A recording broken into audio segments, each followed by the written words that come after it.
Herkese merhabalar, ben Huri. Huri Metek Mutfak'ta mutfağıma hoş geldiniz. Akşam yemeğine tek başına yeter, doyurucu, lezzetli, bol malzemeli çorba tarifi hazırlıyorum. Evet, tarifimi hiç bekletmeden hemen başlıyorum. 1 çay bardağı kırmızı mercimek, küçük bir bardak yeşil mercimek, yarım bardak pirinç, yarım bardak buğday. Üzerine geçecek kadar su ilavesi yapalım, biraz bekletelim. 1 adet kuru soğanı ince olacak şekilde doğradım. Tencereye alıyorum. Biraz sıvı yağ gezdirelim. Kokusu çıkana kadar kavuralım.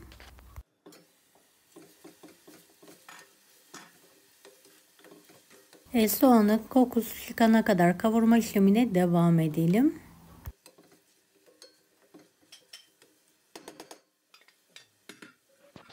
Beni hangi ülkeden veya şehirden izliyorsunuz merak ediyorum. Yoruma yazarsanız sevinirim. 1 yemek kaşığı biber salçası, 4 yemek kaşığı domates suyu. Kavurma işlemine devam edelim.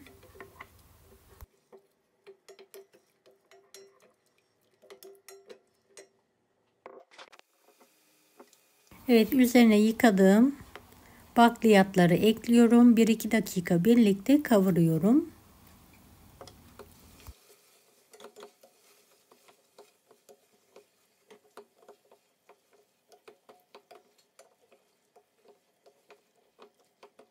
Evet, yarım bardak kadar ince bulgur ekliyorum.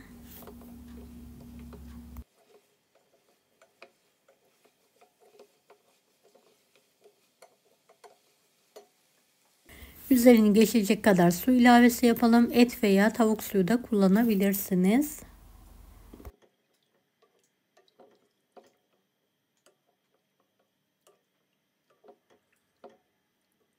Evet, bakliyatlarımız yumuşayana kadar pişirmeye bırakalım. Evet, şöyle bir karıştırıyorum. Büyük bir tencerenin içine alalım. Biraz da su ilavesi yaparak pişirme işlemine devam ediyorum.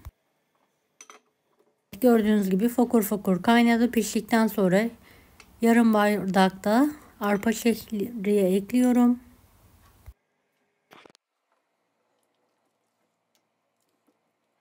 Evet, en son haşlanmış 1 çay bardağı nohutu da ekleyelim.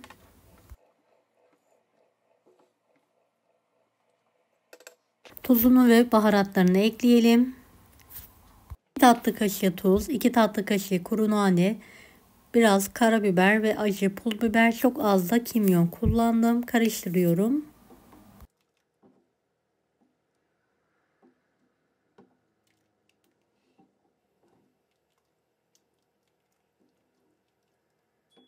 Evet, baharatlarını da ekledikten sonra bir miktar daha pişirelim.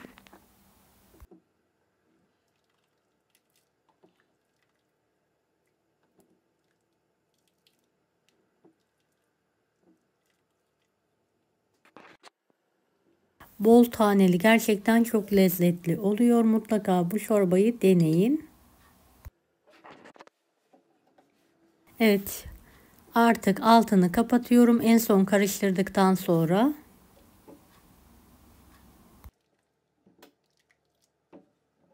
Deneyecek olan herkese şimdiden kolaylıklar dilerim. Kanalıma ücretsiz abone olmayı unutmayın. Allah'a emanet olun. Hoşça kalın.